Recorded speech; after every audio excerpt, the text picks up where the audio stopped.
if we come in here and just go to a localhost 5000. So if you look at any individual backup device, and hopefully mine will come up for me here, we'll see. So just grabbing a client itself, you're going to see two numbers. You're going to see a selected size, you're going to see a used storage for that device. Here we go. So if we come in here, selected size for this particular machine, 285 gigs, used storage 835 gigabytes.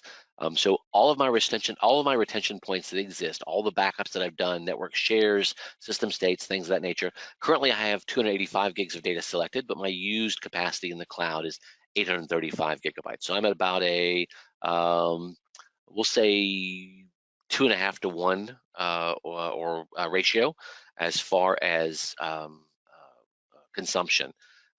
For standard machines where you're running just a default 28-day retention model, you might see something like your first initial backup of a terabyte volume, cut it down to 600 or 700 gigs of consumed space. Your daily deltas at 1%, are they going to put you around another 30% of your selected size over the course of that remaining month? What that would mean is that you could have your entire 28 days of retention in around 1x, maybe 1.1 or 1.2x of your overall selected data size. As you start to add archiving to that, or 60 or 90 or 180, or I think as I have on this machine, 365-day retention, plus archive points, that's how I've managed to get myself to, roughly about a 3x, 2.5 to 3x ratio of used storage to selected. This used storage is the amount of space I would need on my speed vault in order to house all of these viable restore points. If I go to my restore tab, what you're going to see is restore points for a given data source. So I've got an archive point right here on the 7th. You can see the A next to it. If I come back and look at my prior month here, and I have been playing with this one. I do a lot of prototypes in labs. You'll notice it is not February 2031. So I've been trying to go through and break dates and do future things and check configurations. So as I go back into history here, because I want to show archive points, let's take this all the way back into current time zones. Oh goodness, it'll take me a minute here. Let me see if I can get in a little bit deeper. And I'm gonna have to go back this way. There we go, back to where we need to be. So as I get outside of my normal retention period, you can see I've cleaned off data. But if I come in down to the 22nd here, it's an archive point. If I come to the 31st, it's an archive point. So all that remain historically here are now archive points. And I think I can go back to 2016 here in archive points on this particular client. If I were to come into preferences tied to that archive session a little earlier, we'll take a look at that too, just so we can see kind of what those archives make up. So we'll give that one a second. And I'm going to get into my SE demo environment as well on my console. Let's see, there we go. And we'll bring this one over while that's loading.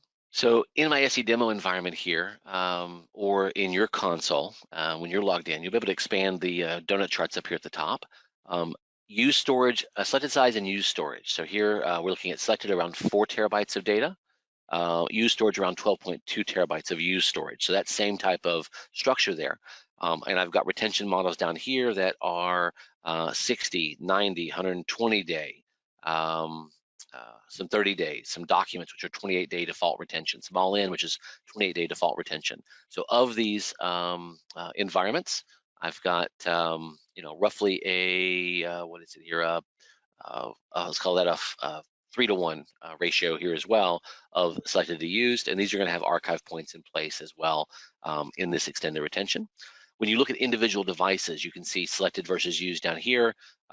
So some of these machines, 57 gigs selected, the entire store points for the 60 days are taking up 112 gigabytes plus any archives that would be there. 46 to 126, 69 to 82, 27 to 27. This is a 90-day retention, so not seeing a lot of change here. This is a case where your mileage may vary or objects are closer than they may appear type of approach. Every machine with the type of data it has is going to be a, have a different set of dedupe ratios. But globally, if we look across all of our devices, we're going to see around that, 0.5% to 1% as a daily average change.